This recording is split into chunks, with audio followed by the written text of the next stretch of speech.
What's going on, Sales Tip Squad? So you're probably wondering, why are we in my car right now?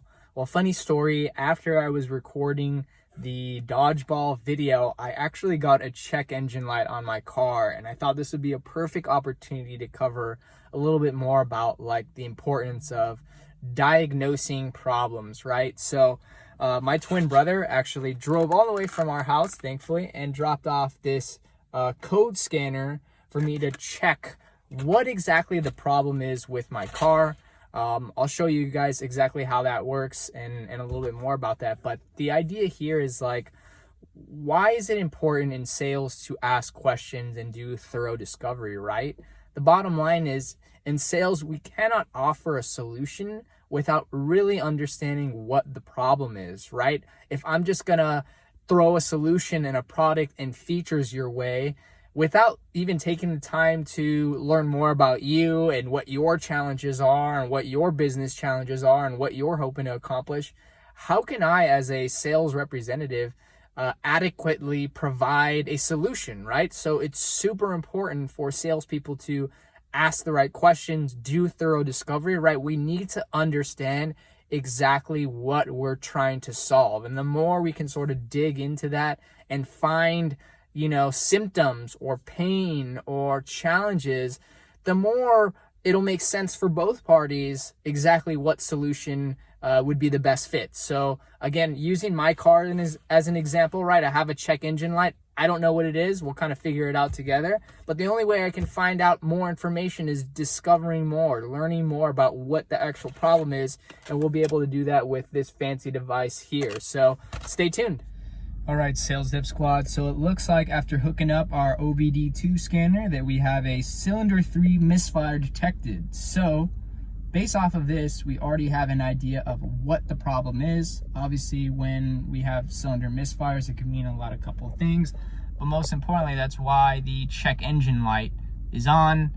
Some other cool discovery questions that, a mechanic might ask in this scenario is, what's your mileage? When's the last time you did an oil change? When's the last time you changed your spark plugs, right? Certain questions like this that will kind of lead us down this path as to finding out what the problem is. So the problem is cylinder 3 is misfiring, and let's go check it out a bit further. All right, guys, so update. Pep Boys only had the ignition coil, which is just this portion here. I was hoping to get a spark plug to see if that might be the issue as well, but for today we're just gonna see if the ignition coil is what's causing the check engine light, and we can also look to see what the conditions of the spark plug are for cylinder 3, so stay tuned. All right, guys, so quick update. I ended up buying an ignition coil because they didn't have spark plugs, and this is actually the spark plug here. So obviously there's no tip there, which is really bad, which means of course there's going to be misfires if there's nothing at the tip there.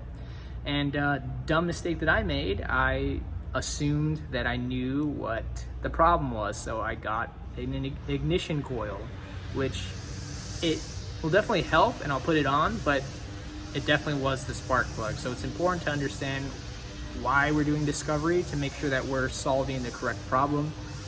Hopefully I'll have this installed for you guys in the next clip. All right, guys, so I'm pretty beat now, truthfully. Installed the new spark plug, the new coil, reset the code, and so far it seems to be running well. No issues, fingers crossed. But just wanted to kind of sum up the video here for you guys in a nutshell.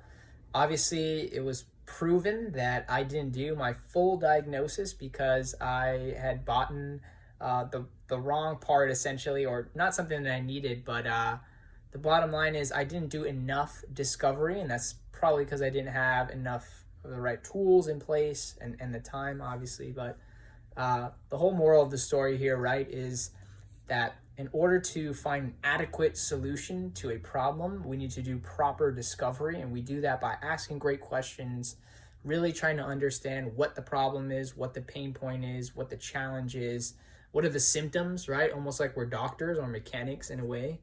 Let me know what you guys think. If you guys have found any of these videos helpful, please smash that subscribe button so we can continue to push out amazing content for you guys, and I'll catch you on the next one.